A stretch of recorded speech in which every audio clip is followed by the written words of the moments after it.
Good afternoon, everyone. Before I begin, I want to say a few brief words about the explosion that took place Friday in Nashville, Tennessee. Federal, state, and local law enforcement working around the clock to gain more information on motive and intent.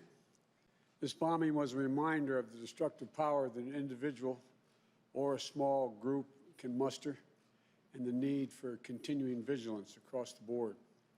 I want to thank the police department in Nashville, particularly those 5 police officers who worked so quickly to evacuate the area before the explosion occurred, risking their own lives. And for all the firefighters and first responders who jumped into action early on that last Christmas morning. Their bravery and cool-headedness likely saved lives and prevented a worse outcome, and we are eternally grateful to that law enforcement agency. And I know the hearts of all Americans are the people of Nashville as they rebuild and recover from this traumatic event.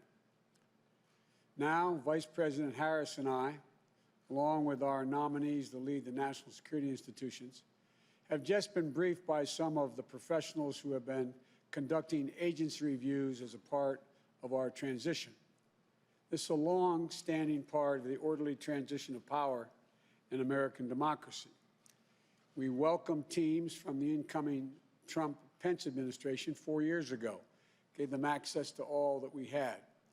And over the past few weeks, teams of genuine policy and management experts, many of them previous government experience, who have gone into agencies across the government to conduct interviews with personnel, to gather information, and to assess the state of the federal government excuse me, that we will shortly inherit. These teams worked under incredibly difficult circumstances, taking COVID-19 precautions and waiting weeks for the ascertainment, meaning that so they could go in and be cleared to go in. But they have done an outstanding job. For some agencies, our teams received exemplary cooperation from the career staff in those agencies. From others, most notably the Department of Defense, we encountered obstruction from the political leadership of that department. And the truth is, many of the agencies that are critical to our security have incurred enormous damage. Many of them have been hollowed out in personnel, capacity, and in morale, in the policy processes that have atrophied or have been sidelined, in the despair of our alliances and the disrepair of those alliances, in our absence from key institutions that matter to the welfare of the American people, in the general disengagement from the world. And all of it makes it harder for our government to protect the American people, to defend our vital interests, in a world where threats are constantly evolving and our adversaries are constantly adapting. Rebuilding the full set of our instruments of foreign policy and national security is a key challenge that the Vice President-elect Harris and I will face upon taking office, starting with our diplomacy. Today, we heard from the leaders of the state and USAID agency review teams about the critical early investment we're going to need to make in our diplomacy, in our development efforts, and in rebuilding our alliances, to close the ranks with our partners and bring to bear the full benefits of our shared strength for the American people. When we consider the most daunting threats of our time, we know that meeting them requires American engagement and American leadership, but also that none of them can be solved by America acting alone. Take climate change, for example. The United States accounts for less than 15% of the global carbon emissions. But without clear, coordinated, and committed approach from the other 85% of the carbon emitters, the world will continue to warm. Storms will continue to worsen. Climate change will continue to threaten the lives and livelihoods, and public health and economics of our existence and literally, the very existence of our planet. We've learned so painfully this year the cost of being unprepared for a pandemic that leaps borders and circles the globe. if we aren't investing with our partners around the world to strengthen the health systems everywhere, we're undermining our ability to permanently defeat COVID-19, and we're leaving ourselves vulnerable to the next deadly epidemic.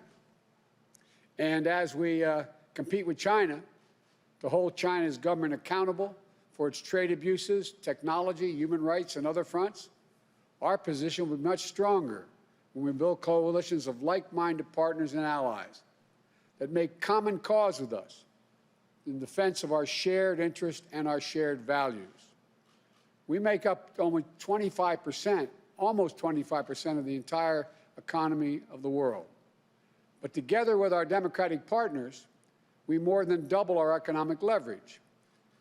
On any issue that matters to the U.S. and China relationship, from pursuing a foreign policy for the middle class, including a trade and economic agenda that produces and protects American workers, our intellectual prosperity and the environment, to ensuring security and prosperity in the Indo-Pacific region, to championing human rights, we're stronger and more effective when we're flanked by nations that share our vision and the future of our world.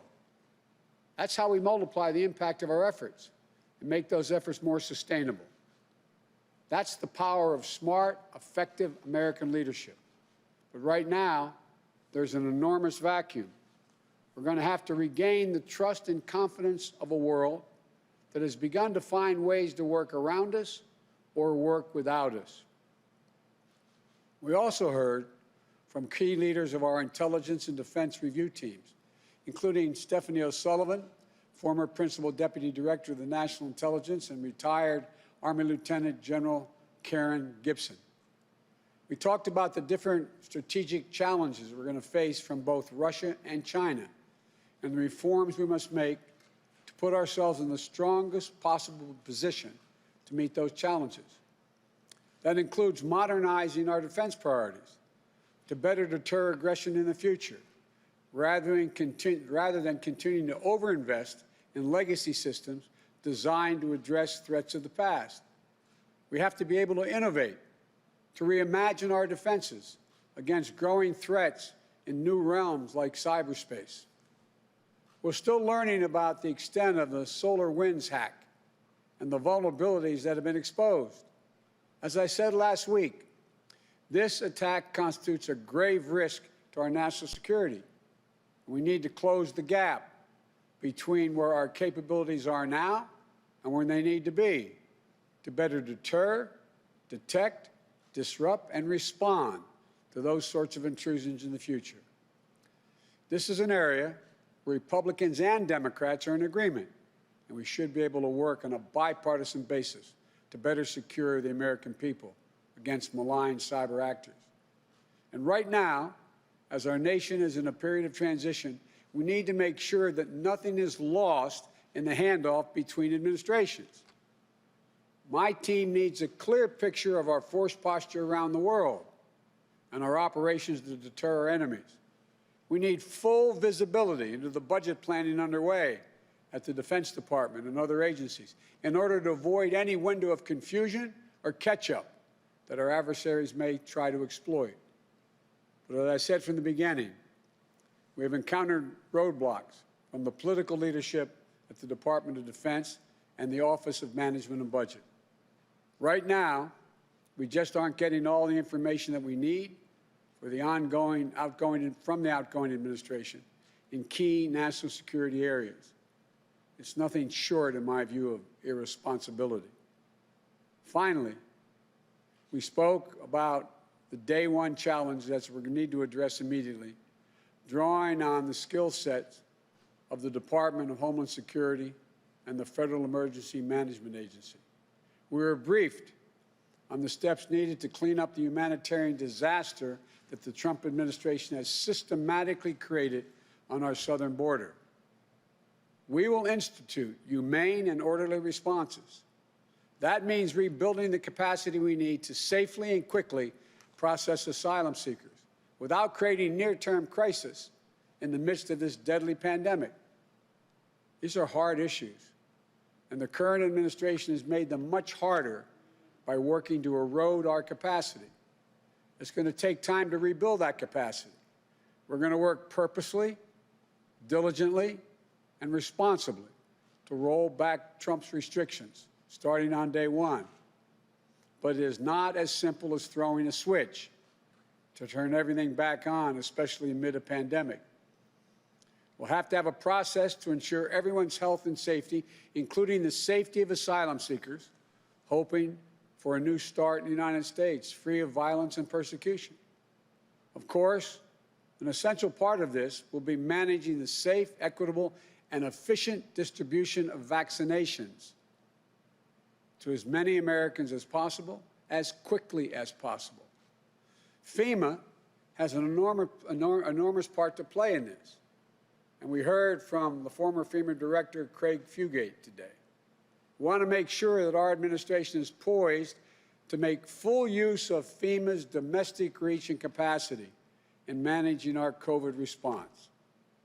And finally, from every briefer, I was heartened. I was literally heartened to hear about the incredible strength we'll be inheriting in the career professionals and working people across these agencies.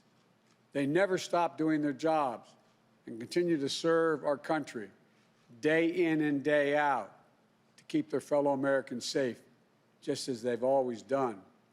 These agencies are filled with patriots who have earned our respect and who should never be treated as political footballs. I'm looking forward to the honor of working with them again, to asking for their advice and inputs to help shape the best possible policies for all Americans. I want to thank the incredible folks who've served on these agency review teams as part of this transition. They've dedicated their time and energy, their vital experience and expertise to help ensure Vice President Harris and I are ready to hit the ground running.